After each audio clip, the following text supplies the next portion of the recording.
Welcome back, everybody. Today I'm going to do a video on my winter car kit slash survival car kit slash get home bag. I think I mentioned that I was going to do a video on this in a previous video, and I just haven't done one yet. So here's that video. I'm going to go through the kit that I keep in my truck and that I also keep in my wife's car, and some of the things that I thought about and took into consideration when building our kits. So hopefully you guys get something from this. This isn't intended to be just for winter. This is in general year-round kind of survival kit.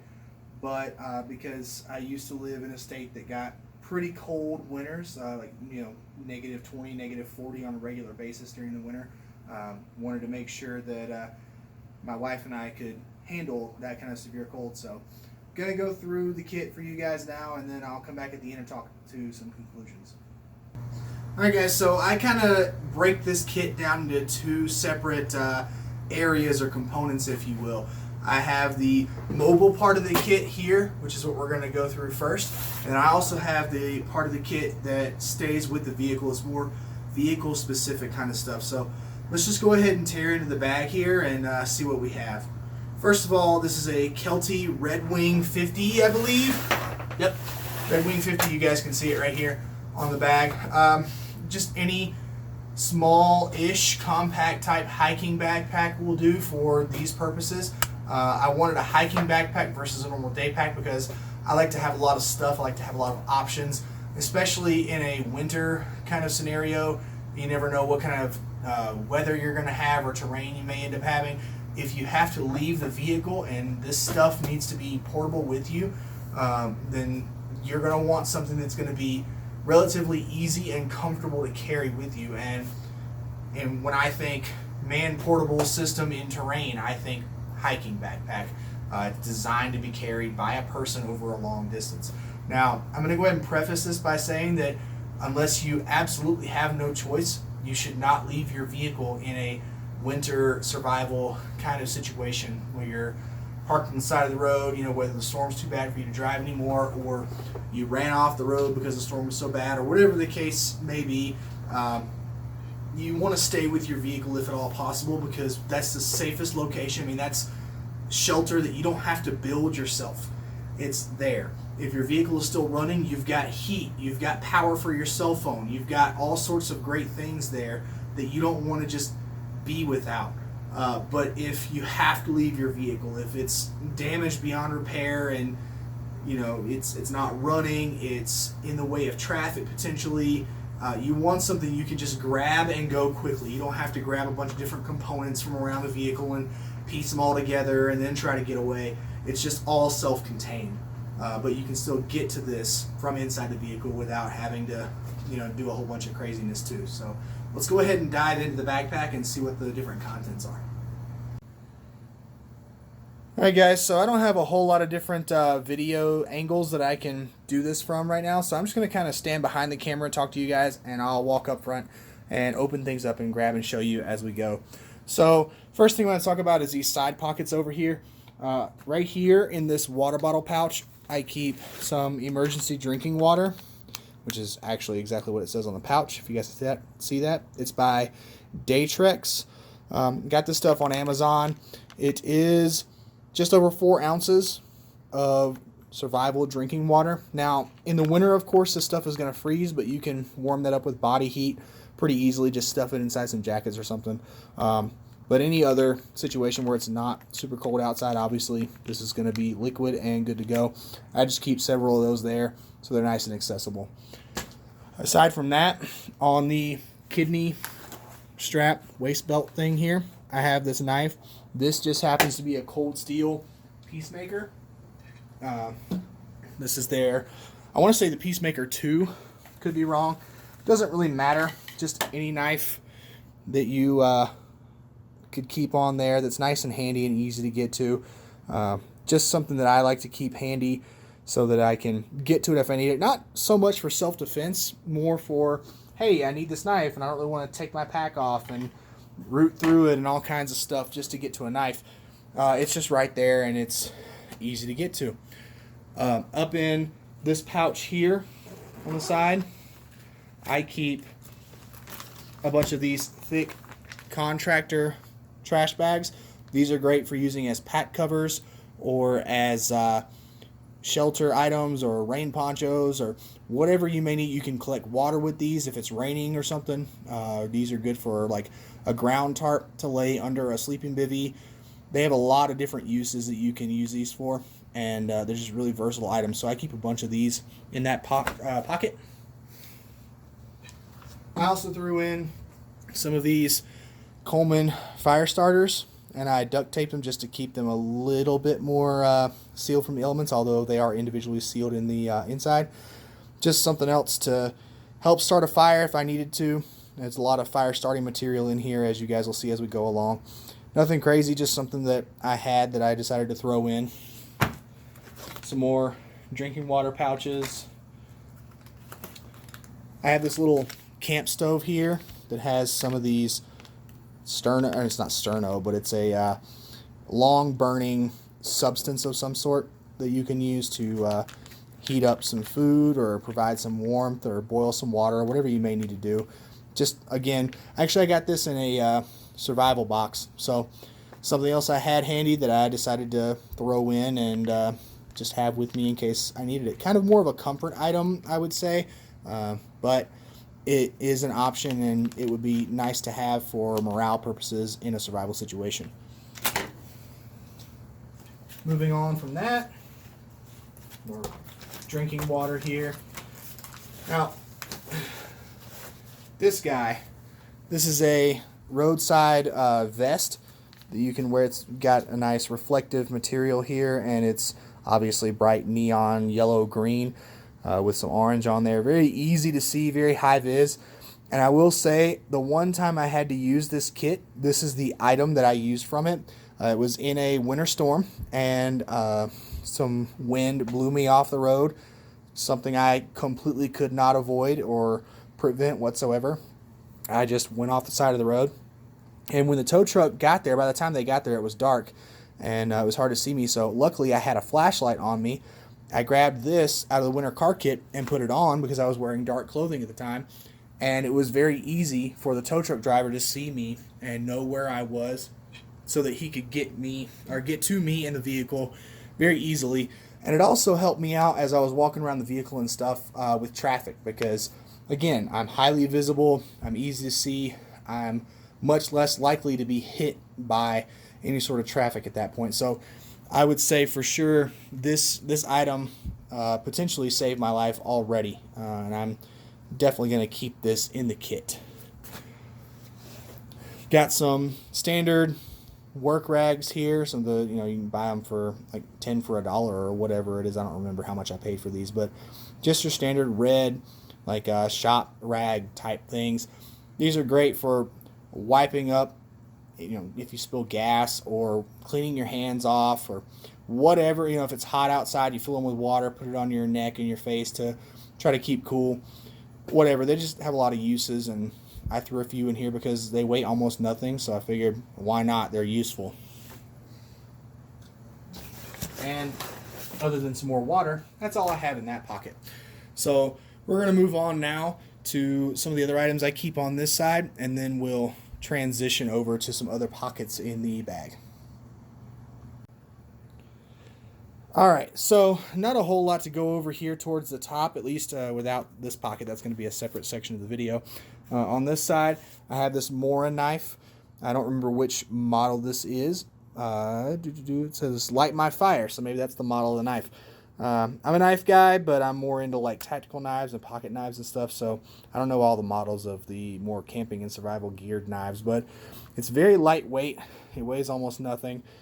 I'm a big 2 is 1, 1 is none kind of guy, so since I had this from a subscription box previously, I decided to go ahead and throw it into the kit. It's got a very sharp blade to it. It's a Scandi grind, so super sharp, and it's also got this nifty little fire steel here in the handle, so another way to start a fire if I need to. And everything is plastic except for this nylon cord here and the fire steel, so fairly water resistant as well.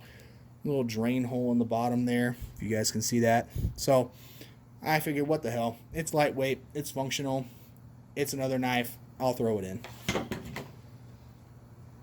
On the other side, on the same side, I also have this military issue style poncho. I'm not going to pull it out because honestly it's kind of a bear to get in here, but if you guys have ever used military rain ponchos for anything, you'll know they have a wide variety of uses. You can use them for building shelters, obviously to protect yourself from rain or snow.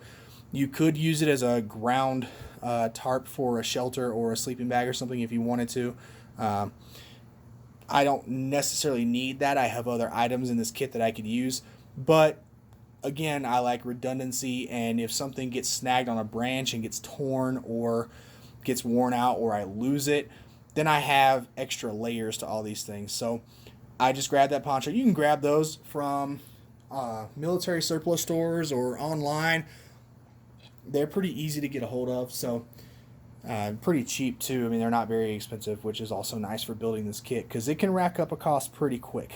The only other thing on this side that we're going to go over right now is this Zippo axe.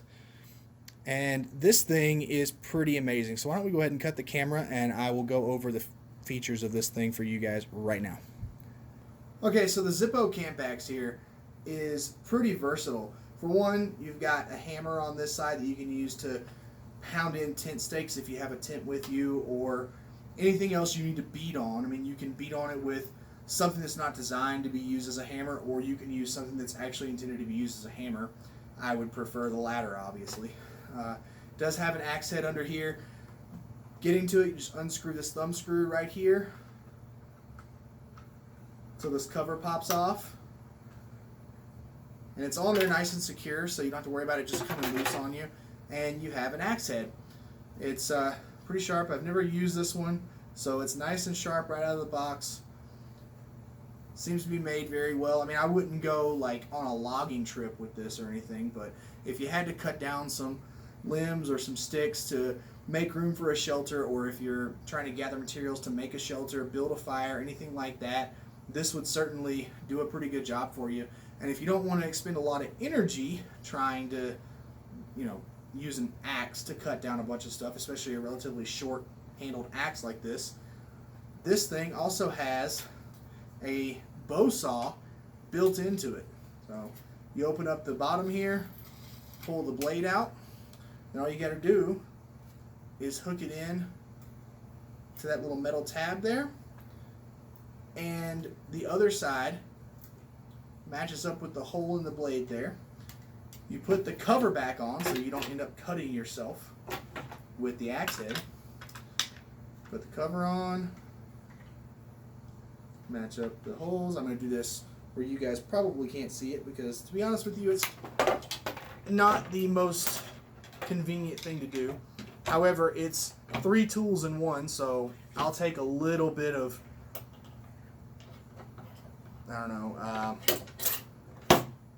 I guess lack of efficiency, if you will, to have multiple tools. But you put it in there, tighten the thumb screw back down, just like you're putting the cover back on. Line up the hole in the bottom here with this metal tab. I'm trying to do this on camera for you guys. And then just tighten the handle back down, and there you go. You have a bow saw that you can use to saw things. So if you need a clean edge on something, or you just want to use less energy cutting limbs and things, there you go. Got a nice, sharp, ready to go bow saw stored in the handle of the axe. So let's move on to the rest of the backpack, shall we? Alright, so on the other side of the bag, again on this side, I have some more emergency drinking water. And in this pocket, the dog hair is not supposed to be there, I have more water, because water is important in a survival situation, if you guys didn't know that. You can only go 2 or 3 days without water, and I promise you, at that point, you're not going to be enjoying life. So you want some water, pretty handy, pretty easily accessible. And I have this Cold Steel sheath knife here. Now, I know you guys are going to say, what the crap, man? Why do you have so many fixed blade knives? Well, this one, in my mind, was for splitting wood. This is not so much for using to prepare meat or, do minor cutting tasks. This is intended pretty much solely for batoning wood. It's got a nice Kydex sheath, good rubber handle, nice thick spine there, which here, so you guys can see against a white background. Pretty good thick spine. And if you've never batoned wood, maybe I'll do a separate video on that later for you guys to show you how to do it. But there's lots of videos on YouTube about it. Nothing Fancy has done a bunch of them. Batoning wood is another very energy efficient way to split up firewood and turn big pieces of wood into small pieces of wood. Now, one thing I did find, sorry, I need my spitter. One thing I did find with this knife in cold weather specifically is this sheath, when it got super cold, and I'm talking -40 or more, would get so tight and would compress so much that I could not get this knife out of the sheath. So that turned into kind of a problem for me when I just went to go test it one day. So I might need to find a different knife, or at least a different sheath material. Leather probably would not do that. However, leather holds water, and I don't really want a leather sheath in a survival situation. Just my personal preference. But if it's not stupid cold outside, or if you just kind of stage the knife where it's not completely clicked into the sheath, you'll probably be okay. Moving on from there, I've got a Leatherman multi-tool. This is the Wingman. So you open it up, it's got a bunch of different tools on the inside, spring-loaded pliers. Not going to go too much into the details of the multi-tool. It's a multi-tool, gives you a lot of different tools in one handheld thing. Great thing to have with you in a survival situation. Enough said with that. Maybe if you guys want a separate review of this in the future, let me know and I'll do one. I also have a Phoenix PD32 flashlight. I've got it set on low mode right out of the box. However, it does get a lot brighter. You send it all the way up into its brightest mode. Uses 2 CR123 batteries, and it's a great light. I know people who EDC these, believe it or not, but I just got it because I wanted a good, dependable light that would either give me a long run time on a low output or a very high output and give me the option to switch between those two different things. So it's worked well for me so far. Granted, I haven't used this one a ton, but I have another Phoenix light that I carry every day. If you guys watch my EDC video from a little while back, you'll know I carry this with me all the time. You can see it's got pocket wear and crap all over it, and it's been a good light for me. So other than that, more water and more trash bags. That's really all that are in this pocket, so I don't need to go over that too much. Let's move on to some of the other pockets of the bag. Alright guys, now let's look in this top pocket here of the bag. It's kind of at an awkward angle, so I'm just going to pull stuff out and show it to you guys. First thing I have is this water filter system here. This one has it's kind of like a Life Straw. I don't know if this is actually a Life Straw brand or not. I put it in a Ziploc bag because the packaging it came in just took up too much space. But you've got your actual filter system here. You have a straw you can connect to it. A syringe you can use to actually pump water through it if you can't actually suck water through it for whatever reason, or you want to carry some water with you.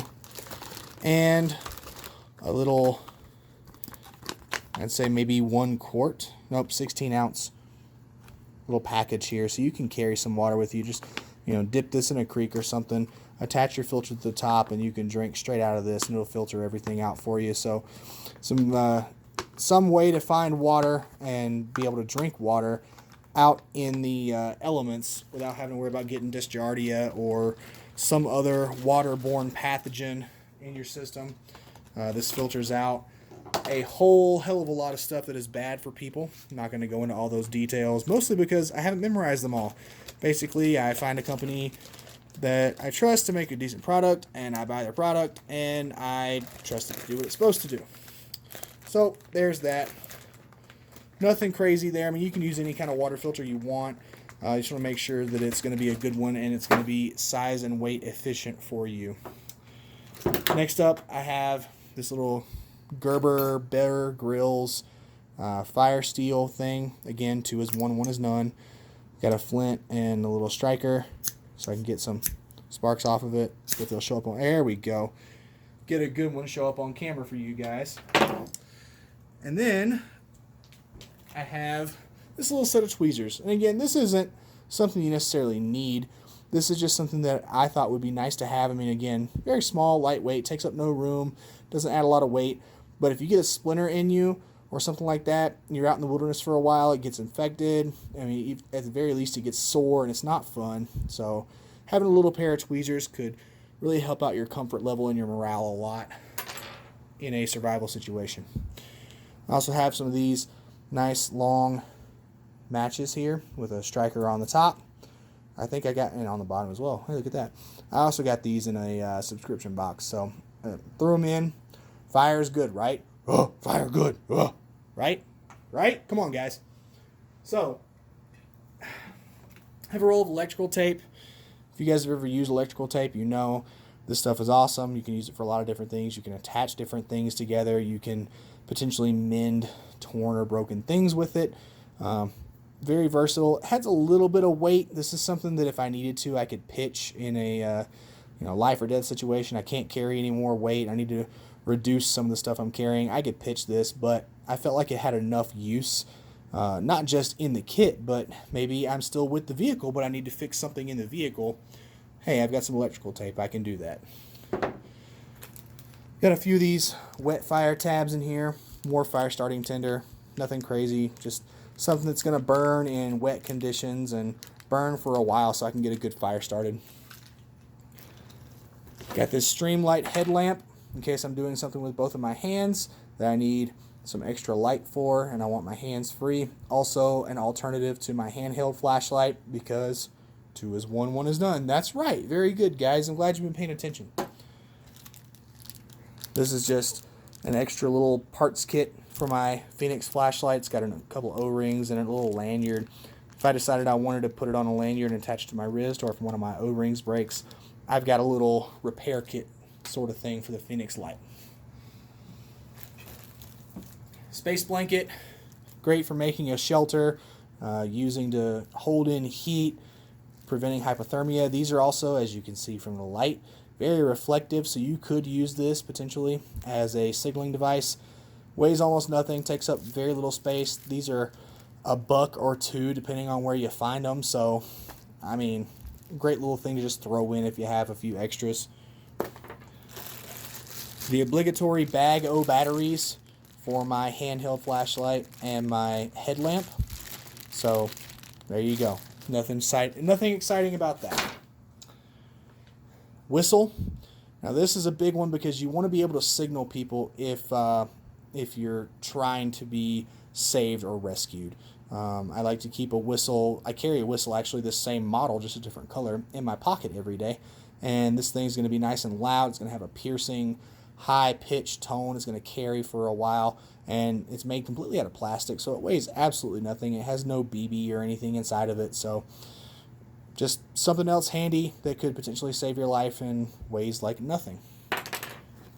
Do Magic Fire, your standard obligatory cigarette lighter, which, hey, look at that. This one's out of fluid. I'm glad I made this video. I need to replace that. I always carry a couple of lighters in my pockets anyway, but I like to put my kits together with the mindset that I'm not going to have anything on me and I'm going to want to have everything just in the kit, just in case. You know, maybe I just put on sweatpants and ran to the store and, I don't know, ran off the road or something crazy. I don't know. More fire starting materials. Lensatic compass. At least this way I know which direction I'm going and I can plot vectors and things like that. And I'll show you guys what I would use this in conjunction with in a little bit later video.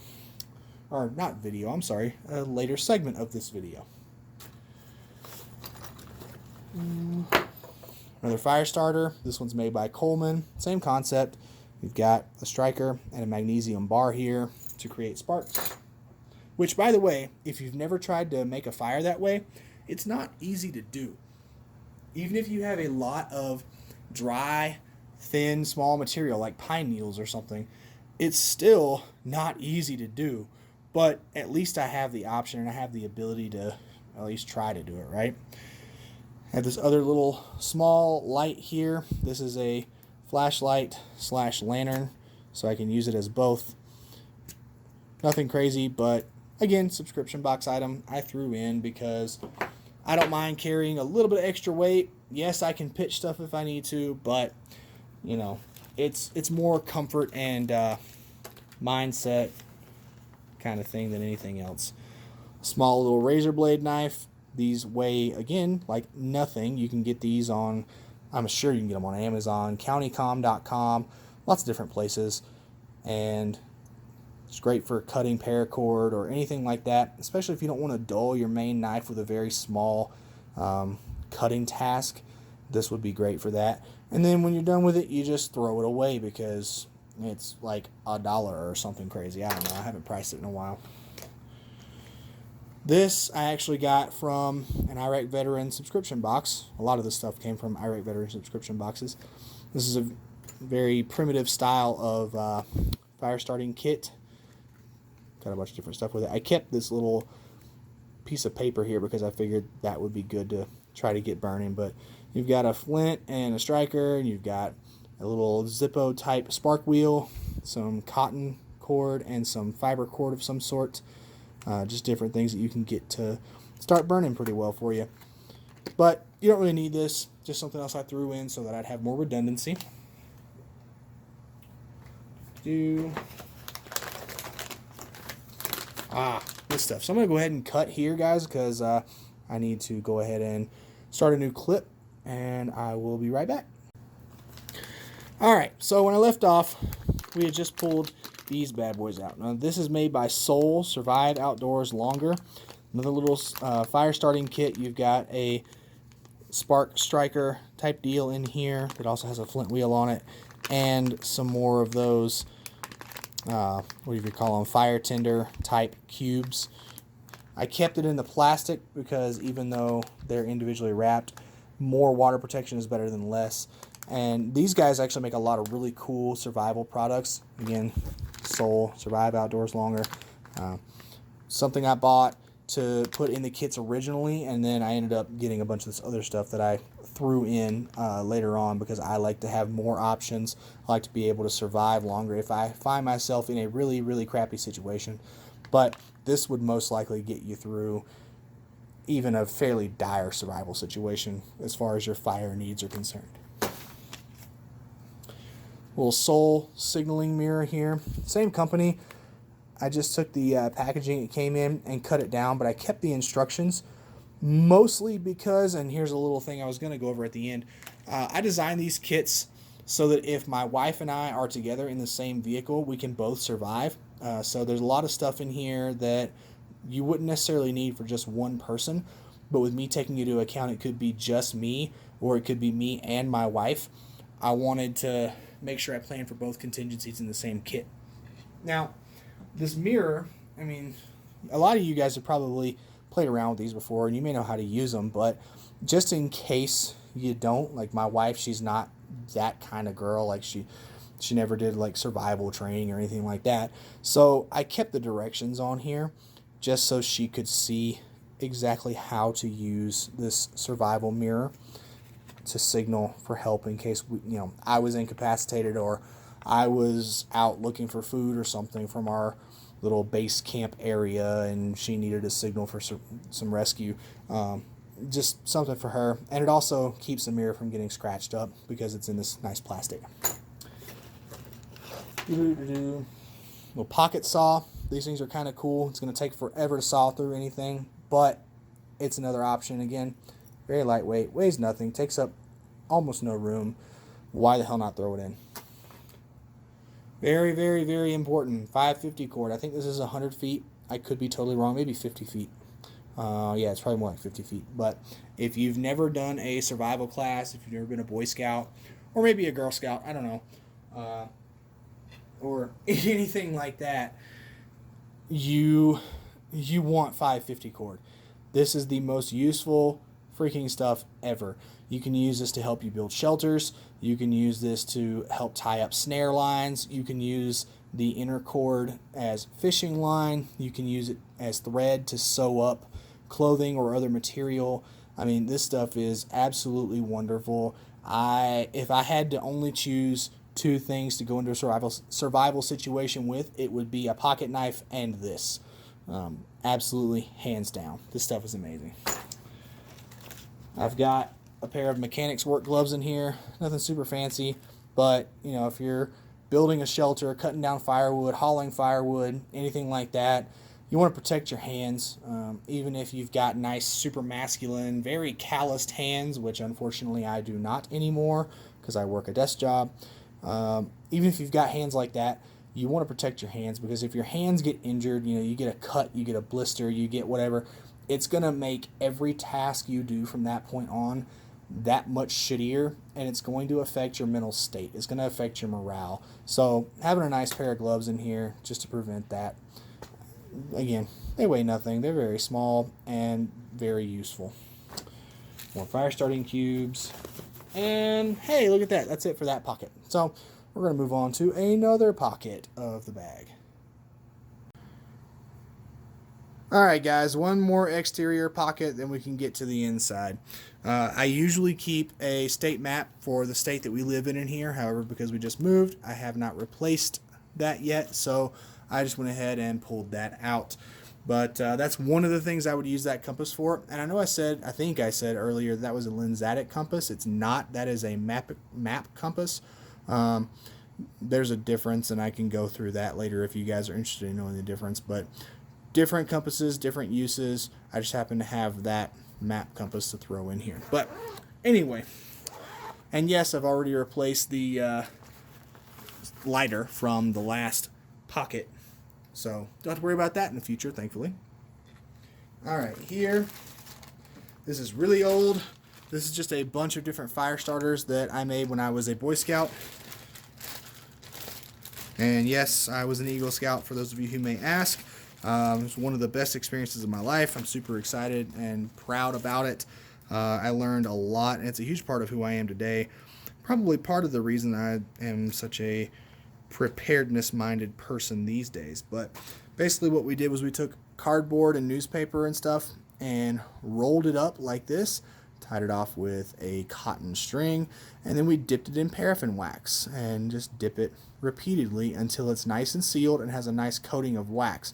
What that does is it gives you a sort of fuse that's very easy to light here, and that ends up burning into this wax covered cardboard or newspaper, and the wax will prevent it from burning quickly like normal cardboard or cotton string would. That'll give you a lot longer fire starting ability, I guess I should say, than something standard like that.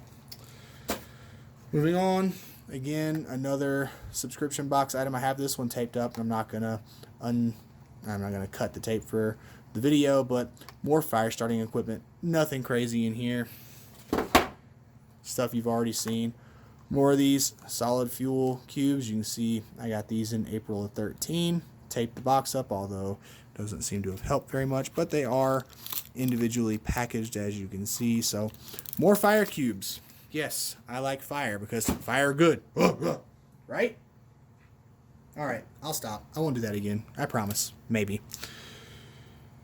This green goo, I just picked this up. I don't remember where, but this stuff is kind of a salve balm kind of thing, and as you can see, it's leaking out a little bit. But essentially what it is if you get cuts or scrapes or anything like that, you rub it on there. It's supposed to soothe it a little bit. I should probably tape that up as well. Hey, look, electrical tape has uses. Hot hands. Now, I threw a crap ton of hot hands in this kit, not to keep my hands and feet warm, or my wife's hands and feet warm. That's a point that I had to drive home with her when I put these kits together, because I don't want to waste those on my hands are cold or my feet are cold or whatever. That's what you have pockets for. That's what you have armpits for, all that good stuff.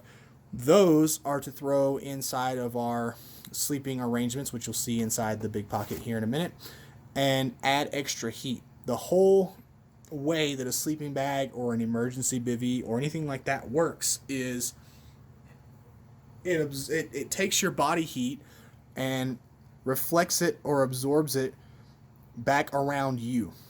So it holds that heat in to keep you warm. Now, if you throw, in theory, at least I've never actually had to try this before, but in theory, if you have a few of those hot hands and you get them nice and warm and throw them into your sleeping bag, into your emergency bivy, your space blanket, your whatever, that additional heat, while it may not be much, will help maintain some warmth for you inside that sleeping apparatus. And that could potentially save your life. I've got Gorilla Tape in here because Gorilla Tape is fan-freaking-tastic. Anybody who likes duct tape, which should be all of you, knows how amazing duct tape can be. This stuff is like duct tape on steroids. It's epic, and I thought it was important enough to throw a whole roll in, especially if I don't feel like tying a knot. More hot hands. I've got a raincoat in here, more matches, and a striker. Open up the little thing here so you guys can see there's some matches in there.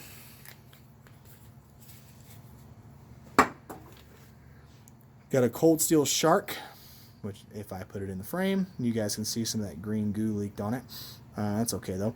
This thing is for being used as a marker. I mean, yes, you can use these as a Kubotan, self-defense type weapon, and yes, I do know how to do all of that, but in my mind, this is just a really durable marker that's not likely to break or get lost or anything like that because it's bigger than a standard marker. The plastic on the outside is thicker. It's going to be more durable and last better in the field. That's why I put it in there, because it's always important to have a marker and notepad and things like that. Yes, more hot hands. Lots and lots of hot hands. Oh, there's something. I threw in a little pry bar. Now, in a survival situation, you may find a good use for this. I'm not saying you wouldn't, to pry something away from something, I don't know, in the wilderness. Let your imagination run wild. This is more for, again, vehicle. Keep in mind, this isn't intended to be solely a man-portable system.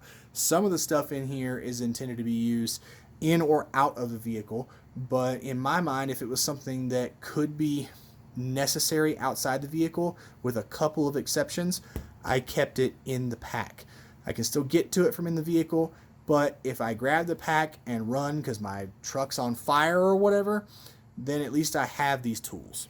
So, tiny little Stanley pry bar, nothing crazy. It's not going to be like, your granddaddy's crowbar or something, but it's going to at least help you pry or scrape or, I don't know, pull nails out of it. I don't know.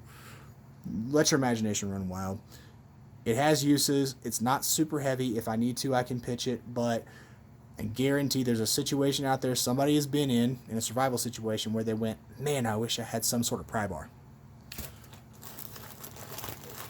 And the rest of this is all hot hands with a little bit of that green goo on them. So now let's move into the main pocket of the bag. All right, now for the main pocket. What do I have in here?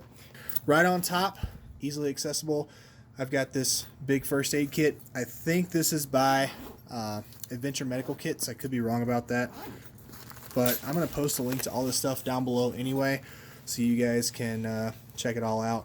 But it's pretty extensive. It's got a lot of stuff in it. It's all labeled, so it's pretty easy to find everything, and it's kind of categorized as well by the use it's intended for. So big reason I wanted a really good medical kit for this bag is that if you're in a survival situation, even something minor like a scrape or a splinter or a headache can affect your morale pretty substantially. So I wanted something that I could use, not just the trauma kit that I already or that I haven't talked about yet, actually.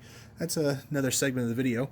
Sorry guys, if you haven't figured it out, I'm filming this in a couple of different days, so I'm trying to remember what I have and haven't talked about yet. But even those little things, not just the major wounds, that can be significant for your morale, and morale is everything in a survival situation. So wanted something that could help with that as well. I also have this emergency blanket, again by Survive Outdoors Longer. Use as a ground tarp or a shelter or an emergency blanket like you see the guy here huddled up in it. Lots of different uses for it. Just another thing, more redundancy, more options that I could use this for in a survival situation.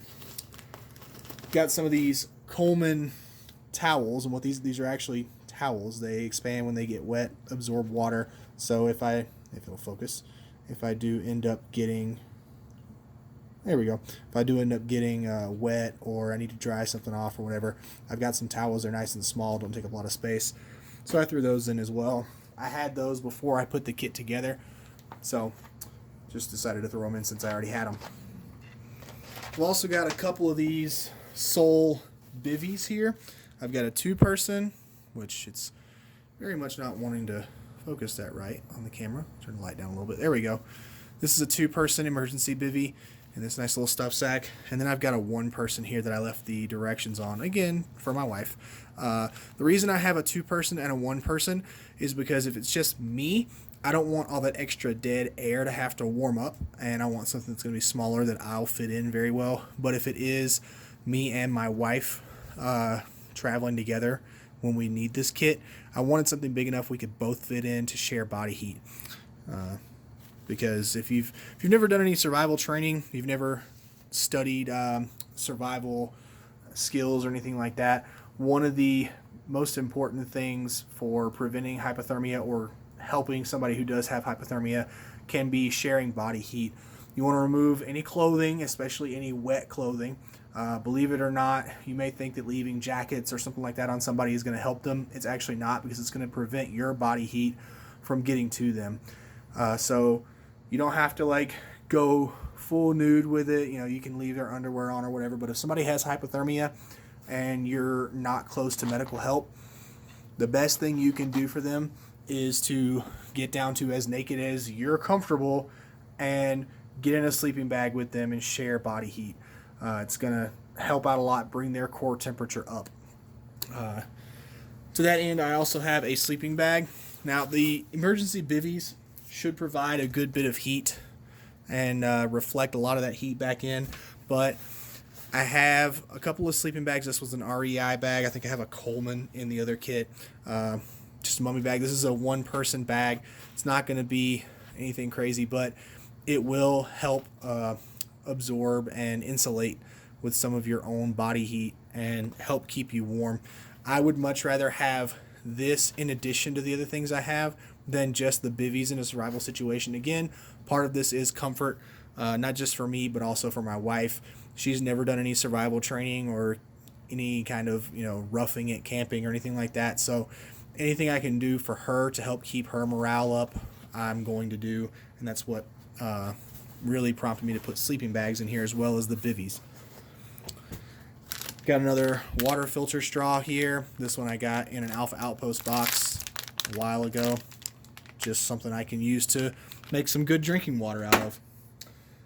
And then something that I thought of, that I actually thought I was pretty proud of when I came up with this, is this military surplus style, if I can get it out without moving the bag all over the place, wool blanket.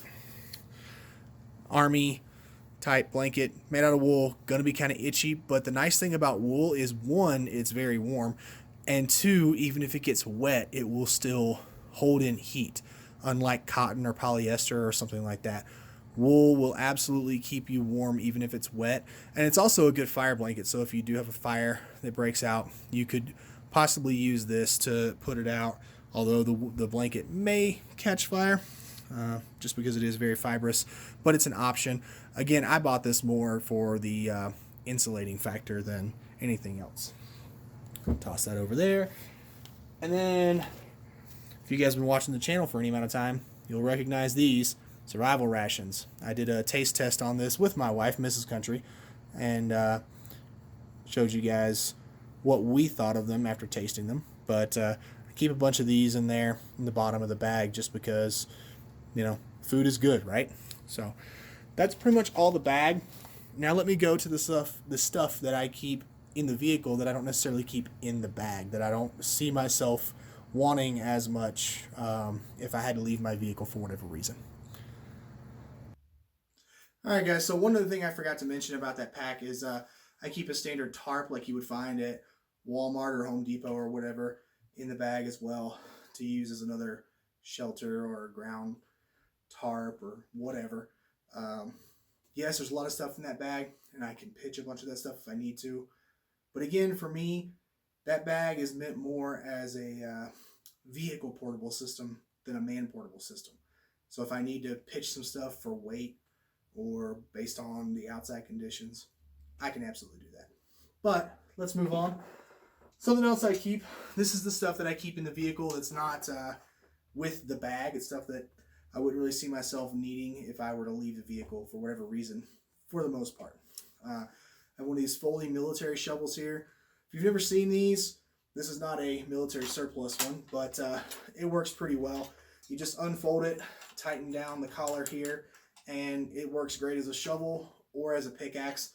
I've actually used this one to dig my truck out of snow when it got stuck in the snow. So I know it works. It's not as good as your standard like shovel that you would have at your house, but it folds up nice and compact and stays pretty out of the way in a vehicle. So that's what I carry. I also have a bunch of these road flares in the vehicles. These are Orion brand. Unfortunately, you can't buy these on Amazon. For whatever reason, they won't ship them, probably because they're highly flammable. But these are great not just for signaling, like on the side of the road or something, but also getting a fire started. These will burn in pretty much any condition. If you light one of these off, put it on the ground, and put a bunch of leaves and stuff, even if they're wet, it'll dry them out and get them to burn in a fairly short order because they burn pretty hot. So good way to get a fire started in a really wet, crappy environment. I also have a road atlas here. This is one of the other things I would use with the compass if I needed to, just to kind of find my way to civilization or something, especially if the conditions aren't super harsh, if I'm not in the middle of a blizzard in -50 weather or something. I break down and I need to walk to the nearest gas station or something. I can use this to figure out what road I'm on and all that. So, I have a trauma kit. Now this is in addition to my first aid kit that you guys saw. And the big reason I have this outside the vehicle is because if there's a car wreck, let's say, and God forbid I'm in an accident and my wife or I has a serious injury, I can't get to the bag because I'm pinned or whatever. I just want this super handy. So in my truck, this stays in the center console. In my wife's car, it stays in the passenger floorboard so that it's more easily gotten to than if it's in a bag. But if I had to leave the vehicle, this is one thing I would absolutely grab if I had the time. I have the white cross on here with the red so that everybody knows, hey, this is medical. So let's say, again, God forbid, I'm in an accident, I'm unconscious, somebody comes up, they see this, they know how to use the stuff that's in here, they can use it to help me or somebody else. I've got a pair of shears on the outside here for cutting seatbelts and clothing and stuff. And on the inside, I've got your basic trauma stuff, a tourniquet, a pressure bandage, Israeli bandage, some quick clot, some gloves, because gloves are important, a couple of chest seals here in the back, and what's that? Looks like, a nasopharyngeal airway as well. So not just for me. If somebody else sees this and there's a situation where it needs to be used, I can grab this, give it to somebody while I'm dealing with something else, active shooter situation or a bad accident, whatever may be going on. But that's something I keep in the vehicle with me. Sorry guys, I'm still using my phone and I have 10-minute segment restrictions on the settings that I have it on now, but hopefully that's providing better video quality for you guys. I'm starting to learn more about this whole YouTube thing and camera settings and all that stuff. Hopefully I'll be getting a real camera here soon. I know I've been saying that for a while, but hopefully. But I have to stop the recording every so often to start a new clip so I don't run over. Anyway, more stuff for the car because that's what you're really here for, especially if you've been watching this whole time. I got a couple of these things. This is a Beat It brand. I think that's how you say it. Beat It. Sounds kind of dirty, but it's actually really awesome. This is a car jump starter / battery charger thing, if you will. So you can see inside, you've got the module here that has a little flashlight on the end, which I would say that's mostly useless, but I'm also a guy that carries real flashlights with me everywhere. You've got a couple of USB ports on this side that you can plug a phone or something like that in to keep it charged. But the big reason I have this is it will jumpstart your car. And I've actually used this on my wife's car. She's also used this on her car without me there to help her because I was at work or something. And it works great. It was able to jump the car both times, no problems. Now, I don't know if it would work as well on my truck. I'm sure it would be just fine, but I haven't tried it, so I can't tell you guys for sure it would work. They have different outputs of these. Let's see. This is a 18,000 milliamp / 66.6, whatever the hell a WH is. 5-volt output. It works. I've used it both to charge phones and to jump my wife's car, and I swear by these things.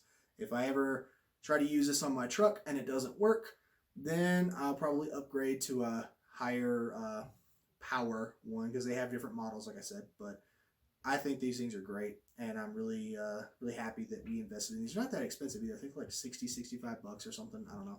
It's been a while since I bought them, but they're lasting great. They work well. They hold a charge for a long time. I left one in my truck in, again, like -40 temperatures for a few months, and it got down to, I think, 76%.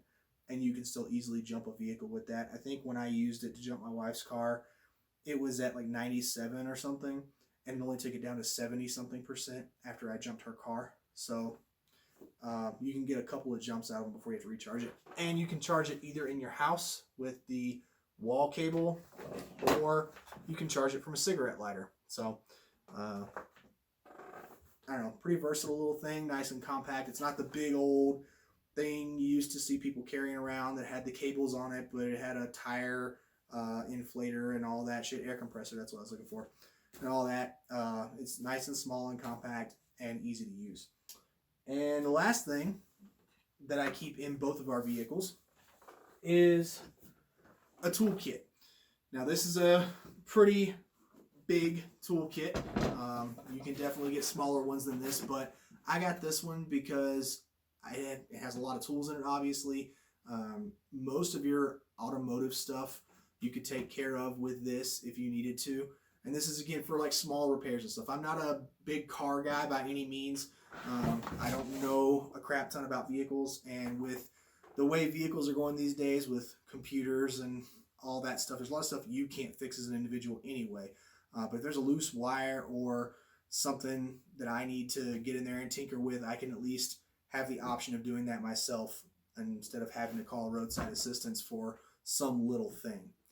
I think that's pretty much it. So let's go talk some conclusions now. All right, so that was the kit. That's the stuff that I keep in my vehicle and my wife's vehicle for a shit hit the fan type situation. Now, by shit that hit the fan, I mean like your typical kind of bad day stuff. I'm not talking apocalypse, zombies, another civil war, any of that stuff. I specifically left some things out of this kit, like firearms. I don't have any firearms in there for several reasons. One, my wife does not have a concealed carry license at all, and different states have a lot of different laws, and we do travel between different states in both vehicles. So let's say even if it's me and my concealed carry license is good in state X, but state Y, they don't honor it, and they have weird rules about having long guns and ammunition stored together in California, or any of that stuff. I just don't want to deal with any of that. I don't want to have her have to deal with any of that. For me, if I'm going to go on a road trip and I know I'm going to be going to a different state, I'm going to research what the concealed carry laws are in that state. Do they honor my state's concealed carry license?